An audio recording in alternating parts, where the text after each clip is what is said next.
तत्कालीन मविया सरकारच्या काळात मुख्यमंत्री वैद्यकीय सहायता निधी कक्ष बंद पडला होता। मात्र मुख्यमंत्रीपदी एकनाथजी शिंदे साहेब विराजमान झाल्यानंतर तात्काळ हा कक्ष सुरू झाला आणि गरजू रुग्णांना मदत मिळू लागली। आरोग्य हा मुख्यमंत्री साहेबांच्या जिव्हाळ्याचा विषय आहे, त्यामुळे या वैद्यकीय सहायता निधी कक्षातून गरजू रुग्णांना मदत मिळावी यासाठी मुख्यमंत्र्यांनी विशेष लक्ष केंद्रित केलंय।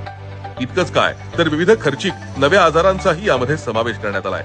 यामुळेच या कक्षाच्या माध्यमातून मुख्यमंत्री साहेबांच्या कार्यकाळातील वैद्यकीय मदतीचा चढता आलेख कायम राहतोय। गेल्या 2 वर्षात 321 कोटी रुपयांच्या अर्थसहाय्यातून आतापर्यंत राज्यभरातील 40,000हून अधिक गरजू रुग्णांना जीवनदान देण्यात आपलं सरकार समर्थ ठरलंय। यावरूनच हे सातत्यानं अधोरेखित होतंय।